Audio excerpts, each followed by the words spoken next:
요한복음에는요 예수님의 7번의 기적의 사건들이 나오는데, 오늘 본문은 그 3번째 사건으로 예루살렘의 베데스다의 연못에 38년 된 병자를 치유하는 그런 이적의 사건이에요. 오늘 본문은 베데스다에서 일어난 기적이죠. 오래전에 예루살렘 양문 곁에 베데스다라는 연못이 있는데, 그 연못에 대한 소문이 바닥에 퍼졌어요. 어느 날 갑자기 잔잔하던 연못물이 끓어오르기 시작했어요. 그때 우연히 연못 길을 지나가던 한 사람이 그 광경을 목격하고 이상히 여겨가지고 물에 손을 넣어봤더니 깜짝 놀랄만한 사건이 벌어졌던 것이죠. 그토록 오랫동안 그를 괴롭혔던 지병이 감쪽같이 사라지고 말았던 것이죠. 그래서 이 소문이 입술에 따라서 바람에 따라서 온 동네 바닥에 퍼지게 되었어요. 그때부터 각종 병을 앓는 사람은 남녀노소 가릴 것 없이 바로 이 연못가로 모여들기 시작했어요. 당국에서는 환자들을 위해서 그곳에 행각 5개를 지어줬는데, 그 행각 밑에는 봄, 여름, 가을, 겨울 할 것 없이 물의 동함을 기다렸던 사람들이 모여들기 시작했어요. 왜냐하면 뜻하지 않는 순간 갑자기 하늘에서 천사가 내려와 연못물을 동하게 할 때 맨 먼저 연못에 뛰어들어가는 사람만이 어떠한 병에 걸렸다 할지라도 고침을 받을 수 있기 때문에 그렇습니다. 그러므로 병자들은 물의 동함을 학수고대하면서 밤낮으로 그곳에서 기다리고 있었던 거예요. 그 중에 무려 38년이나 병든 환자가 있었어요. 하루 이틀도 아닌 38년 병을 앓았다면 우리가 80년 인생을 산다면 전 인생의 2분의 1을 병상에서 보내는 사람이에요. 이 사람도 들것에 누워서 연못가에 와 있었습니다. 그런데 그 사람은 수없이 이때를 놓치고 말았어요.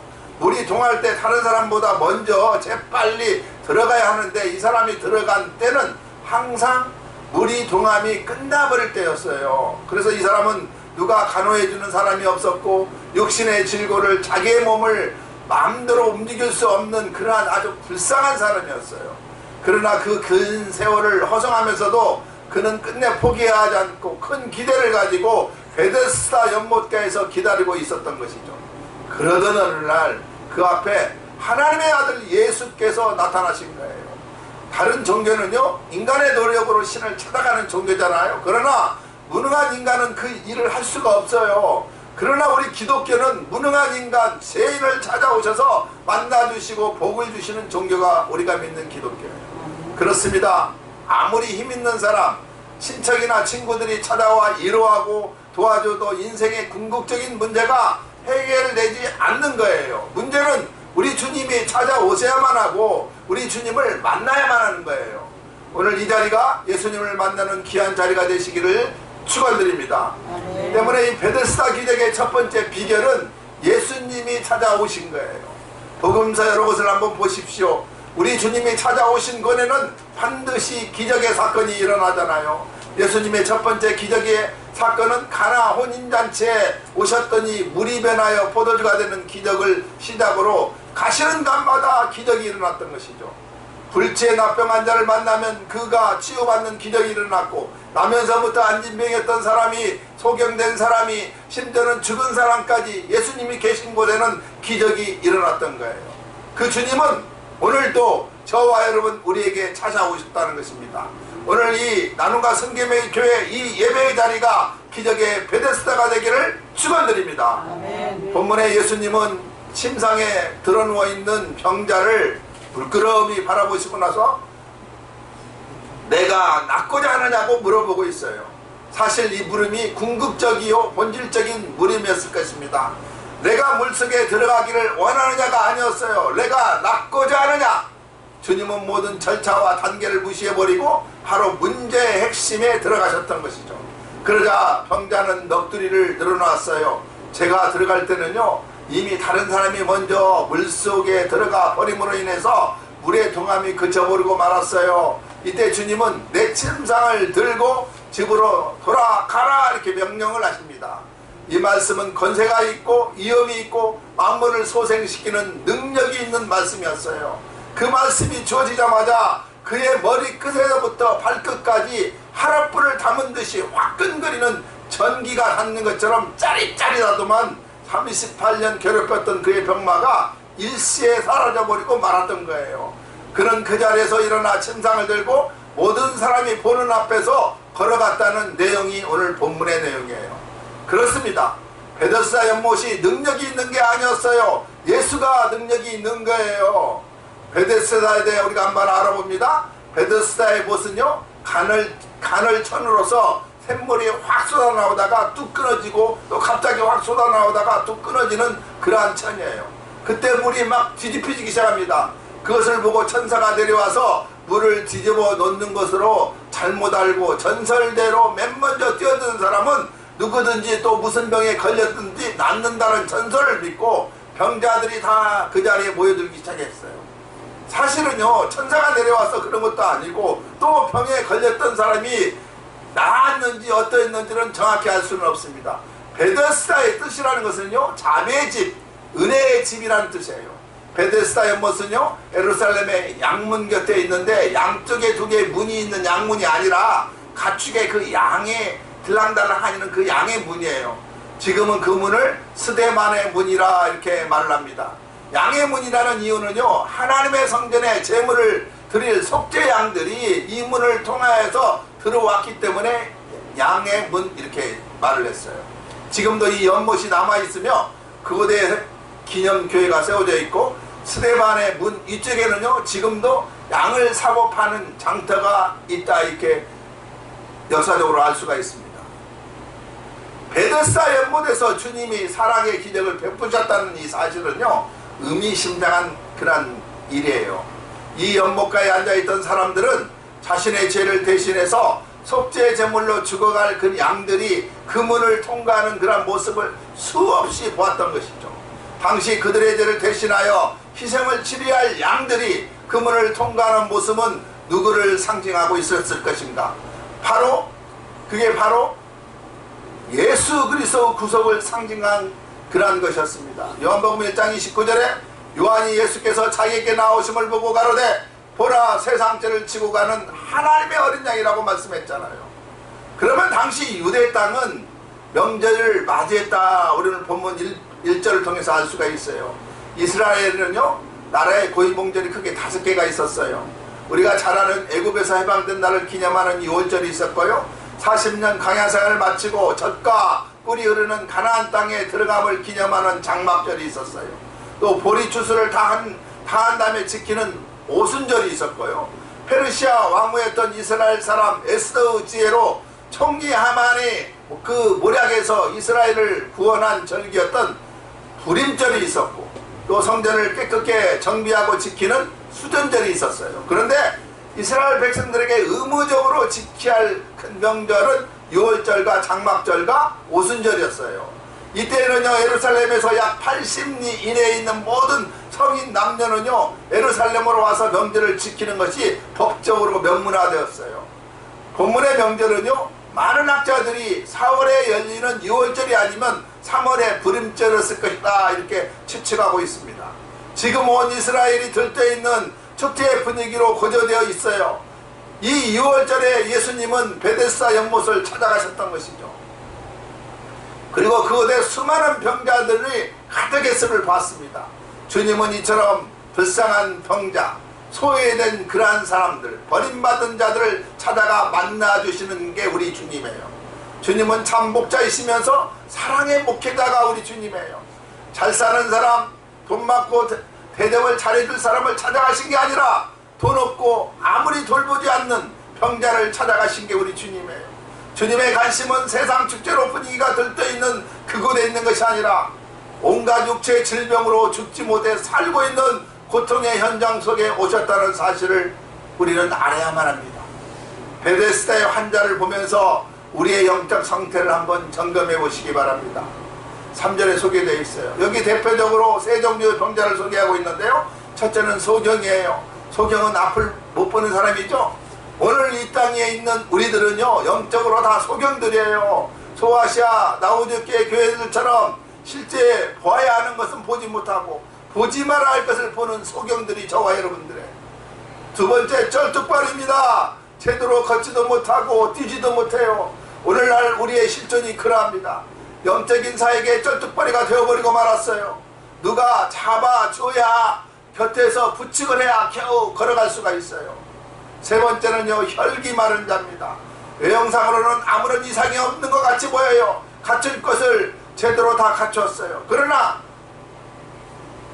차에 마치 기름이 떨어진 것처럼 아무리 건강한 사람이라 하더라도 혈액순환이 잘 되지 않으면요, 아무런 일도 할 수가 없는 거예요. 예수 그리스도 피는 생명의 근원 되십니다. 이 피를 우리가 수혈을 받아야 해요. 쉽게 말하면 그분을 나의 생명의 구주로 영접을 해야 하는 것입니다. 그렇습니다. 그때 그곳에 가신 우리 주님은 지금도 헐벗고 굶주리며 온갖 문제와 고통 속에 호적거리는 인생들에게 관심을 가지고 수고하고 무거운 짐진자들아 다 내게로 오라, 내가 너희를 쉬게 하리라고 말씀하고 있어요. 오늘 또 인생들을 초청하고 계십니다.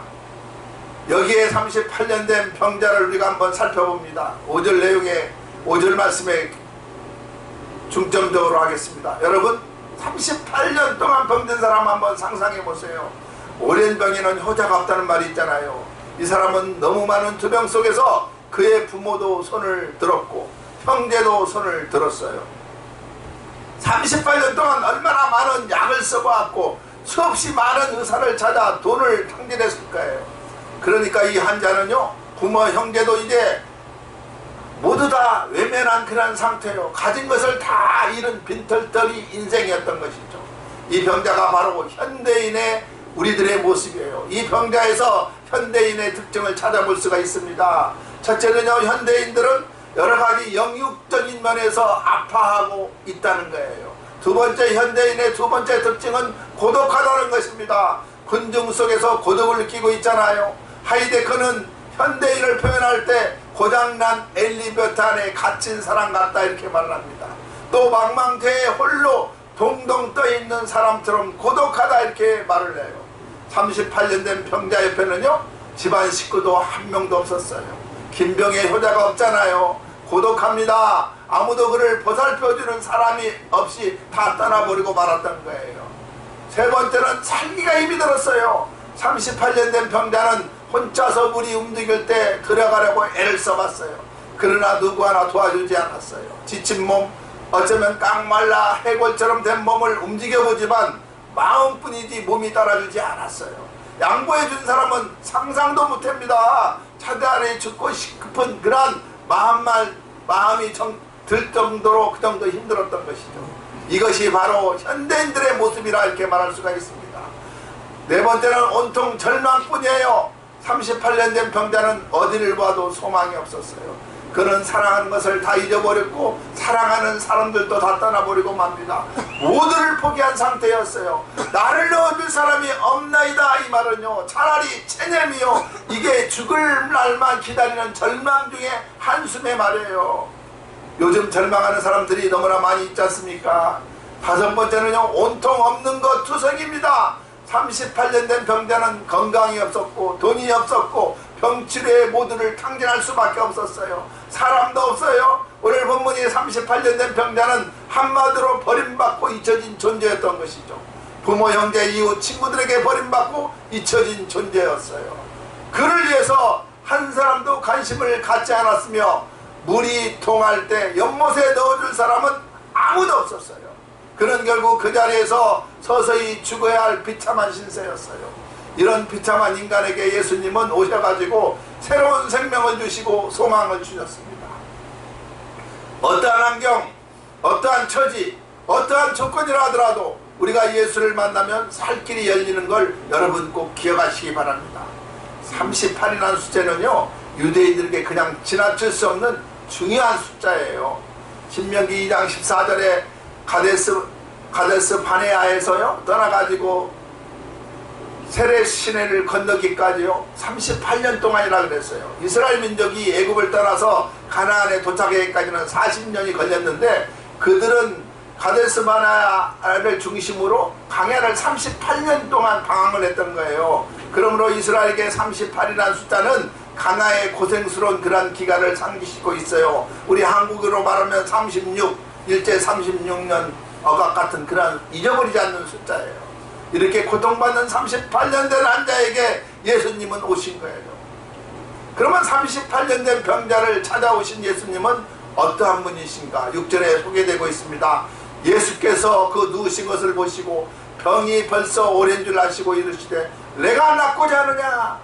우리는 여기서 두 가지의 동사를 주목을 해야만 합니다. 그것을 보시고와 아시고예요. 예수께서 그 병자가 얼마나 오랜 세월 동안 고생하고 고통스러웠는지 보시고 아셨던 거예요. 여러분, 하나님은 우리를 보시면 아시는 분이에요.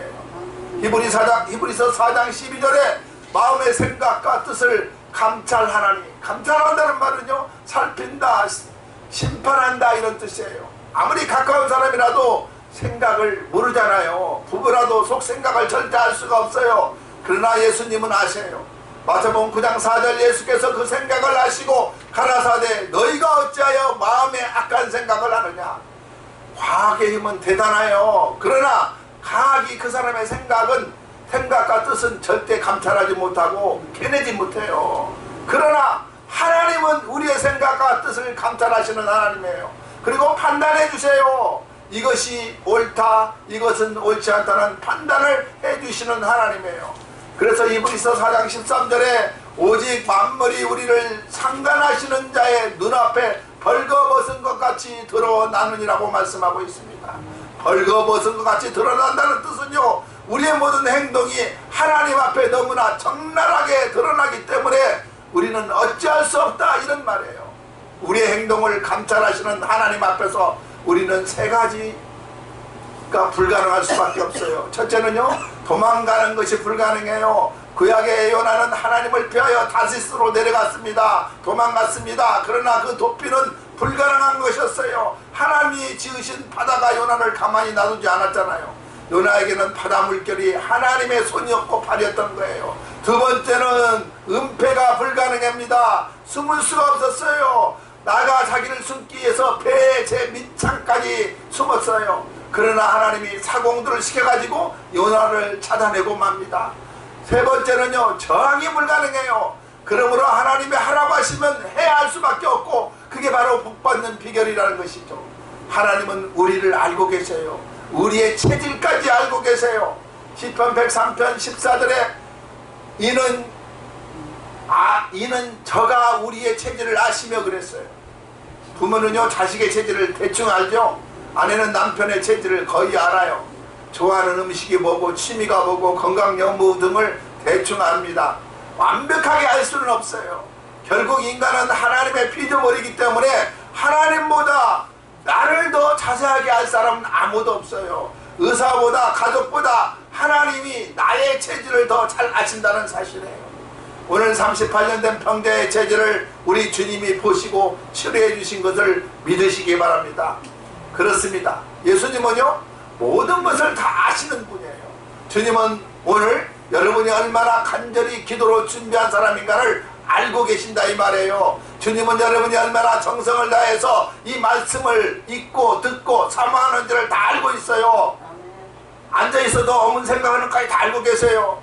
주님은 여러분이 고통당하고 있는 고통과 질병과 물질 때문에 얼마나 기도하고 있는가를 다 알고 계세요.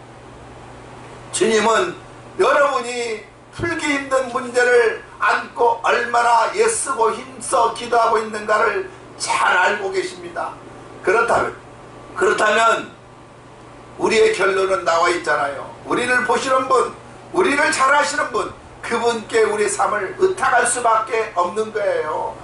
잠언서 16장 3절, 너의 행사를 여호와께 맡기라. 그리하면 너의 경영하는 것이 이루리라고 말씀하고 있습니다. 오늘 주님은 본문 6절에서 내가 낫고자 하느냐고 말씀하고 있는데, 이의 영적인 의미는 무엇인지 아십니까? 예수께서 그 누운 것을 보시고 병이 벌써 오래된 줄 아시고 이르시되 내가 낫고자 하느냐. 주님은 먼저 그 병자에게 소원이 있는가 없는가를 물어봤어요. 여러분, 하나님의 은혜를 사모하십니까? 그 은혜를 사모하는 소원이 우리에게 있어야 기적이 일어나는 거예요. 소원이 없으면요, 역사가 따르지 않아요.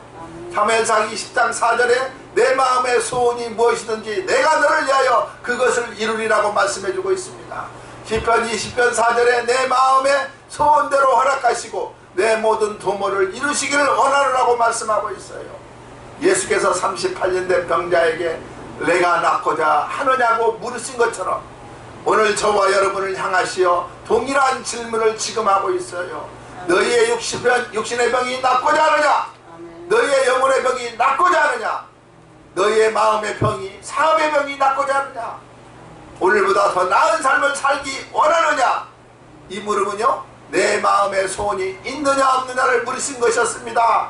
하나님이 내 소원이 뭐냐고 묻는다면 여러분은, 우리는 무엇을 구하겠어요? 사람마다 모두 다 다를 수밖에 없어요. 그렇다면 우리는 무엇을 원하겠습니까? 주의 뜻대로 살기를 원하나이다. 이 고백이 있기를 바랍니다. 마태복음 7장 21절에 나더러 주여 주여 하는 자마다 천국에 다 들어갈 것이 아니요 다만 하늘에 계신 내 아버지의 뜻대로 행하는 자야 들어간다고 말씀하고 있습니다. 여러분, 하나님은요, 우리 마음속에 더 나아지고 낳고자 하는 뜨거운 소원이 없는 사람에게는요 절대로 찾아오지 않아요. 하나님은 인간이 하나님 앞에 무관심하면 하나님은 또 무관심할 수밖에 없어요. 우리가 얼마나 하나님 앞에 관심을 갖느냐, 그 척도에 따라서 하나님도 우리에게 관심을 보이시는 인격체이신 하나님이라는 걸 알아야 해요. 하나님께서는요 인간의 뜨거운 소원에 끌리십니다. 오늘 베데스다 연못의 행각에 모인 사람들은 틀림없이 뜨겁게 불타는 소원이 넘치는 사람들이었어요. 당시 그 땅에 수많은 병자들이 있었지만 베데스다 연못가에 앉아서 물이 동하기를 기다리지 않았던 것이죠. 이런 뜨거운 소원을 가진 사람들만 모인 곳에 분명히 연못물이 끓어오르게 될 수밖에 없었어요. 여러분, 여러분의 마음속에 하나님의 기적인 믿음이 끓어오기를 원하고 계십니까? 여러분의 연못 속에 홍해가 갈라지고 여리고 성이 무너지고 만나가 임하고 반석에서 생수가 터져나오기를 여러분은 원하고 계십니까? 소원을 가지고 하나님의 은혜를 삼하는 자에게 하나님의 은혜는 임한다는 사실을 아시기 바랍니다. 고린도서 12장 31절에 너희는 더욱 큰 은사를 사모하라. 내가 또한 제일 좋은 길을 너희에게 보이라고 말씀하고 있고요. 또 에베소서 3장 20절에 우리의 영과 구하는 것이나 생각하는 것에 다 넘치도록 능히 하실 이에게 그랬어요. 여러분, 하나님의 사랑을 소원하시기 바랍니다. 하나님의 은사를 사모하시기 바랍니다. 하나님의 축복을 탐내시기 바랍니다. 내가 낳고자 하느냐?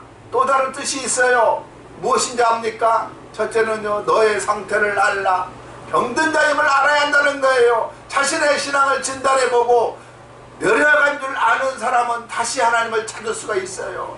두 번째는 낳고자 하는 마음을 가지라는 것입니다. 세 번째는 예수님께 소망을 두라는 것이고요. 네 번째는 말씀 한마디면 나은 줄 믿고 예수님만 바라보라. 이런 뜻으로 주님이 너희가 낳고자 하느냐 이렇게 물어보신 거예요. 오늘 이 자리가 베데스다의 연못이 되는 줄 믿으시기 바랍니다. 불타는 소원을 가지고도 실로암의 물가나 아니면은 갈릴리의 호숫가에 있을 수도 있었는데 왜 그들은 베데스다 연못가에 모였을까요? 베데스다의 연못이란 뜻이 깊어요. 은혜, 자비, 진정의 집으로 샘서는 연못을 말하고 있습니다. 이곳에서 제물을 드릴 양을 깨끗이 씻어야 양의 문을 통해서 성전으로 들어가기 때문에 그렇습니다. 그러니까 그것이 하나님께 제물로 드릴 양과 짐승을 깨끗게 하고 정결하게 씻는 장소였던 거예요. 즉 하나님의 은혜를 잊고자 하는 사람은 먼저 은혜의 연못에 와가지고 깨끗이 씻어야 함을 의미하고 있는 것이죠. 씻지도 않고 더러운 그대로 와서 하나님의 은혜를 잊고자 하는 사람은요 정말 어리석은 사람이에요. 하나님의 은혜와 축복과 치를 받고자 원하는 자들은요 먼저 재물을 씻는 베데스다 연못에 와가지고 자신의 영혼과 또한 몸과 마음과 생활의 모든 더러움을 씻어내야 하는 거예요. 그렇다면 오늘날 우리가 은혜를 입은 베데스다 연못은 과연 여러분은 어디입니까? 예수님이 피 흘려 값없이 사신 하나님의 교회, 바로 이 나눔과 섬김에게 예배의 자리가 바로 베데스다 연못이에요. 이 자리가 베데스다 연못이라는 사실을 여러분 기억하시기 바랍니다. 그 다음에 베데스다에 씻긴 양들은요 하나님의 제물로 올라가는 거예요. 제물이 되기 위해서는 우리가 죽을 수밖에 없어요. 하나님의 축복은 내가 살아있는 난 절대로 오지 않습니다. 기독교의 진리는 역설적인 거예요. 죽어질 때 살아날 수가 있고 나눠줌으로 넘쳐나고 낮아질 때 높아지는 거예요. 내가 하나님께 죽어질 때 하나님은 그때부터 우리를 살려주시는 것입니다. 우리의 영혼을 살려주시고 가정을 살려주시고 사업장을 살리시는 하나님을 찬양하시기 바랍니다. 여러분, 예수 안에서 죽으시기 바랍니다. 우리의 자아가 죽어지고 수단과 방법을 내려놓을 때 하나님은 우리를 살려주세요. 그런데 우리가 교회에 나온다고 해서 일시에 자아가 깨끗해지는 것은 아니잖아요. 서서히 조금씩 깨어지는 것입니다. 주의를 지키지 않는 것이 깨어지고 불순종하는 것이 깨어지고 이제 내 뜻대로 마음을 내 뜻대로 하옵시고 주님 뜻대로 하옵소서. 이렇게 될 때 하나님은 역사하신다는 사실을 우리는 알아야만 합니다. 8절 말씀 9절 말씀 봅니다. 오늘 이 자리가 일어서는 자리입니다.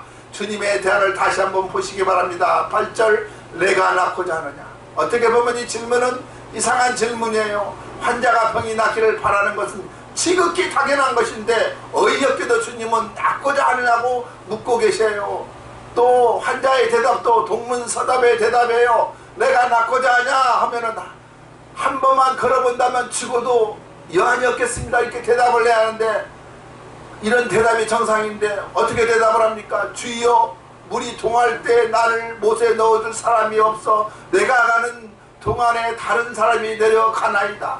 넣어줄 사람이 없음을 하소연하고 있잖아요. 이때 예수님은 내가 넣어주겠다는 말씀 대신에 일어나라 명령하고 계세요.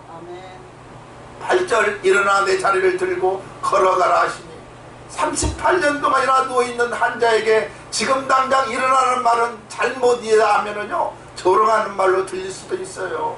그러나 이 환자는 예수의 말씀을 듣고 일어설 수 있었던 거예요. 9절에 그 사람이 곧 나아서 자리를 들고 걸어가니라. 정말 놀라운 믿음이잖아요. 여러분, 이 사람은 적어도 38년 동안 한 번도 일어나 걸어보지 못했던 사람이었어요. 이런 상황에서 일어나고 할 때 과연 믿고 일어날 수 있는 일이라고 여러분은 생각합니까? 그런데 여러분요, 이 사람은 주님의 말씀을 전폭적으로 믿고 일어날 수 있었던 거예요. 베데스다 연못가 주변에 수많은 사람들이 있었어요. 그러나 그 많은 사람들이 다 이 축복을 받은 것이 아니었잖아요. 하나님의 말씀은 믿어야 그 역사가 일어나는 것입니다. 이 사람은 예수를 만나자마자 완전히 믿었던 사람이에요. 믿는 자가 기적을 볼 수가 있습니다. 믿는 자만이 주님을 만날 수가 있어요. 우리 모두 주님을 온전히 믿고 의지하는 성도들이 다 되시기를 축원합니다. 주님의 명령을 한번 보세요. 일어나 내 자리를 들고 걸어가라. 이 명령에는 하나님의 창조의 능력이 있어요. 세 단락으로 생각해 보겠습니다. 첫째는 일어나라, 병상을 박차고 일어나라는 명령이지만 동시에 범죄의 자리에서, 불신앙의 자리에서 일어나라, 이런 명령이에요. 오늘 우리에게 이 명령을 하고 계세요. 일어나라. 두 번째는요, 내 자리를 들라, 과거를 청산하라, 이런 의미예요. 과거를 깨끗이 잊어버려라, 세상과 단절하라. 그 단절이 없으면 우리는 언젠가 반드시 그 과거로 인해서 다시 유혹을 받을 수밖에 없다는 거예요. 세 번째는요, 걸어가라. 이에 주님만 향하여 앞으로 달려가라, 이 말씀이에요. 바울은 빌립보서 3장 12절에 오직 내가 그리스도 예수께 잡힌 바 된 그것을 잡으러 곧 쫓아가느라고 고백하고 있습니다. 오늘 38년 된 병자가 예수님을 만나 새로운 인생을 맞이했어요. 그 사람이 곧 나아가지고 자리를 들고 걸어가니라. 믿고 순종했더니 치료받는 놀라운 축복의 주인공이 될 수 있었잖아요. 내 자리를 들고 걸어가라. 이는 새 출발을 의미합니다. 이 명령은 창조주의 명령이요, 회복의 명령이요, 축복의 명령이요, 새롭게 하는 명령이요, 순종하기만 하면 자손 만대의 복을 받는 명령인 것입니다. 오늘 이 자리가 축복의 베데스다의 연못이라는 걸 여러분 아시기 바랍니다. 그러므로 오늘 예배드리는 사람, 사랑하는 저와 여러분, 우리 모두들은 소망을 가지시기 바랍니다. 우리가 무능하다고 비참한 인생이라 할지라도 낙심하지 마시기 바랍니다. 신령한 베데스다 주님이 계시기 때문에 만나기만 하면 우리는 다시 일어설 수 있어요. 다시 시작할 수가 있어요. 다시 성공할 수가 있어요. 베데스다 연못은 신비한 장소였어요. 한마디로 베데스다 연못은 소망을 가진 사람들이 모이는 곳이었습니다. 무슨 소망이었습니까? 첫째는요, 포기하지 않은 소망이었어요. 불치병에 걸렸을 때 고치기를 포기한 사람은 베데스다 연못으로 나오지 않았어요. 그러나 베데스다 연못으로 나온 사람은 모두 다 소망을 포기하지 않는 사람들만 나왔어요. 결코 포기하지 않는 것이 바로 믿음이에요. 두 번째는요, 기적을 바라는 것이 소망이에요. 기독교는 기적의 종교입니다. 베데스다 연못가에서 기적을 바라는 사람들이 모이는 그런 장소였어요. 기독교는 신비의 종교예요. 유대인의 시비를 한번 오늘 본문 10절에 봅니다. 유대인들이 병나은 사람에게 이르되 안식일인데 내가 자리를 들고 하는 것이 옳지 아니하리라. 이것이 문제였어요. 여러분, 38년 동안 병든 자가 일어나서 성전에 와가지고 자기들과 함께 예배를 참여했다면 얼마나 감사한 일이겠어요. 그들은 본래부터 시비하는 걸 좋아했던 사람이에요. 안식일에 병자가 누워있는 것은 괜찮으니 일어나 움직이고 자리를 들고 걸어가는 것은 노동행위라고 잘못 생각하면서 안식일을 범한 것이라고 생각을 했던 것이죠. 그러나 주님은 안식일의 주인으로서 아버지로부터 보내심을 받은 메시아이심을 증거하고 있습니다. 그 사람은 일어나서 그 자리를 들고 성전으로 갔던 거예요. 38년 만에 처음으로 성전으로 들어가는 참된 예배의 감격을 체험하는 그 순간이었어요. 우리에게도 아직도 남아있는 유대인의 안목이 있다면 오늘 이 시간에 다 버려버리고 고치시기 바랍니다. 하나님도 일하시고 주님도 일하시니 우리도 일하는 자가 되어야 하는 것입니다. 내 아버지께서 이제까지 일하시니 나도 일한다 하심에 17절에 그렇게 기록되어 있잖아요. 하나님은 도대체 어떤 일을 하시죠? 세상을 운행하시는 일을 하십니다. 하나님은 온 우주를 관리하시는 분이에요. 하나님이 일하시니 예수님도 일하신다고 하셨습니다. 그러면 우리는 이런 고백을 할 줄 알아야만 합니다. 하나님이 일하시니 예수님도 일하시고 예수님이 일하시니 우리도 일하신다는 이런 사명으로 살아야 한다는 거예요. 그러면 우리가 어떤 일을 하는 것이 하나님의 일을 하는 것입니까? 첫째는요, 기도하는 것이 하나님의 일을 하는 거예요. 하나님의 나라를 확장시키기 위해서 늘 기도하는 것이야말로 하나님의 일을 하는 거예요. 두 번째는 전도하는 일이 하나님의 일을 하는 거예요. 마가복음 1장 38절에서 39절, 우리가 다른 가까운 마을들로 가서 거기서도 전도하리니 내가 이를 위하여 왔노라 하시고 이에 온 갈릴리에 다니시며 저희 여러 회당에서 전도하시고 또 귀신들을 내어 쫓으시더라. 전도야말로 가장 큰 하나님의 일이에요. 세 번째는요, 섬기는 것이 바로 하나님의 일이에요. 우리가 하나님을 섬기고 교회를 섬기고 주의 종을 섬기고 이웃을 섬기는 것이 바로 하나님의 일을 하는 거예요. 네 번째는 변화된 것이 하나님의 일이에요. 고린도후서 5장 17절, 그런즉 누구든지 그리스도 안에 있으면 새로운 피조물이라. 이런 것은 지나갔으니 보라 새 것이 되었더라고 말씀하고 있습니다. 다섯 번째는요, 돈을 벌어 하나님의 영광을 위하여 쓰는 것이 바로 하나님의 일을 하는 거예요. 초대교회 바나바가 그랬죠. 그런 돈을 많이 벌어서 초대교회 선교헌금으로 모두 헌금을 했습니다. 누디아도 마찬가지였습니다. 그런 자주 옷감 장사를 하면서 돈을 많이 벌어가지고 사도 바울을 도와가지고 교회를 세웠던 여인이에요. 그가 유럽 최초의 교회였던 어떤 교회입니까? 빌립보 교회를 세웠잖아요.